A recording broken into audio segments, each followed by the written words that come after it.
What's up, J Fusion fans? This is Philip here, and as of this recording, we are now entering the second half of Ultraman Rube. So, I'm going to review the first 12 episodes. I'm not actually considering episode 13 because it's rather a recap episode on its own. So, I'm just gonna focus on the more important parts of the story that we've seen so far. So, here we go. Now, I actually like the suits very much. Uh, if you guys remember, I posted an article on my favorite Ultraman suits and Rube's ground form, which is actually Ultraman Rosso's ground form. Yeah, it's one of my favorite suits of Ultraman from Ultraman series so far. So they did a good job with the suits, really. I mean, the previous seasons had good suits, to be honest. But yeah, using the color brown as a regular color, it's actually a brown and gold combination, but you get the point. Yeah, it's something that's refreshing. You know, most Ultramen out there are either a combination of red and silver, purely red, or if you've been watching the Heisei era Ultraman, they've incorporated either blue or purple. Like for example, Ultraman Tiga had the purple, Ultraman Dyna had the blue, and like after that, like Ultraman Gaia V2 and so on, they also adapted the blue and incorporated it into their suits. But yeah, having brown as a color, it's something really new, and I actually enjoyed it a lot. So story wise, I'm actually hooked into the I'm actually hooked here. The relationship and the bond between the Minato brothers is something actually new for the series.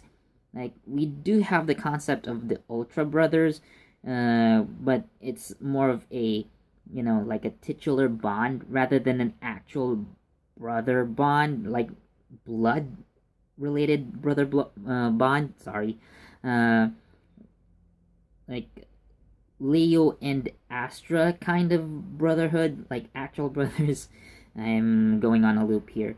So yeah, instead of just focusing on one protagonist, having two, kind of gives it more dynamic with the passionate brother who relies on effort and instinct, and then there's the other brother who has more clever ideas but is also impulsive.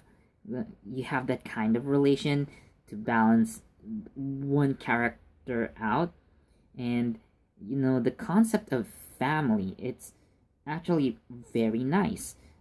Sure, you already have the brothers, the Minato brothers, and their dynamic, but also you have their little sister, you also have their father, and they're also on a search for their mother along the way. So yeah, I kind of like that idea. Although the concept of family has been like a part of several Ultraman shows, like Jeed, for example, the father and son relationship. Um, so you also have that relationship with Zero and Ultraman Zero and Ultraman 7. Yeah, we already have that. I get it, but like not just a familial bond with just a father and son, just the brothers, but an entire family. So it's actually interesting to see. Now, I do notice for my next point the lack of a designated science team or a secret government organization that fights aliens and stuff like that.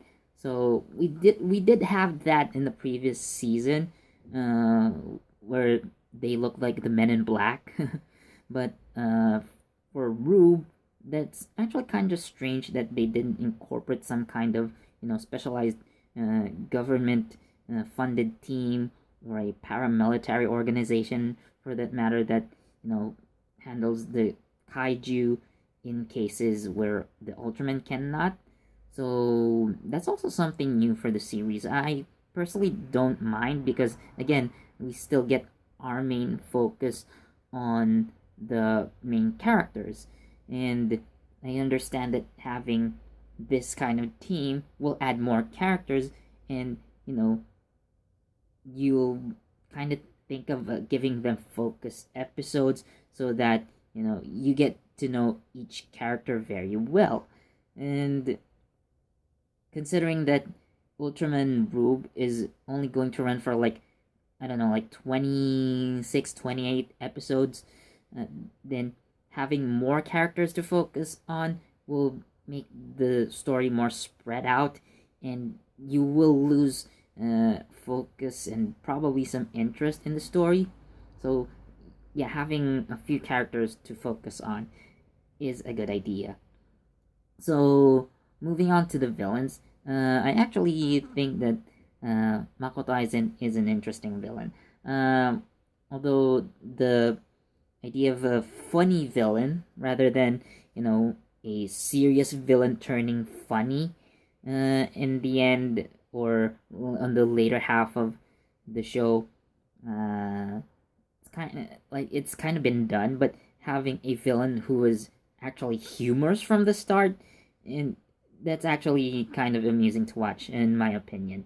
Uh, Although I don't think that Makoto is, or Cereza actually, his true alien nature. Uh, so Cereza and Makoto's body, rather. So having Makoto Aizen as a kind of a humorous villain is a refreshing thing to see in the Ultra series.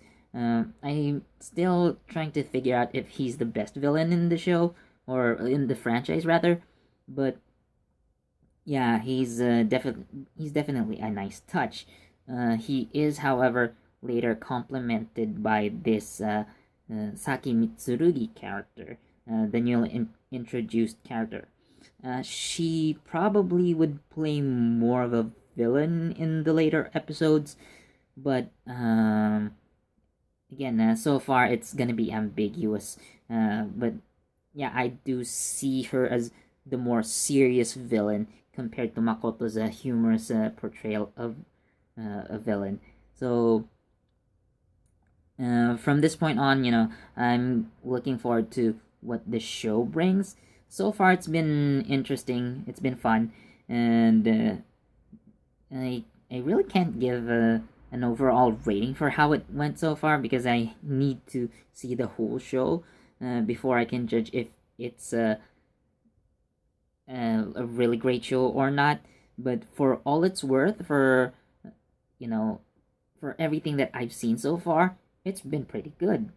And yeah, so I think that's about it. So, anyways, guys, thank you so much for watching. Leave a like, comment, subscribe, and hit the notification bell so you get updated on all the videos from J Fusion. Again, this has been Philip, and see you in the next one. Bye!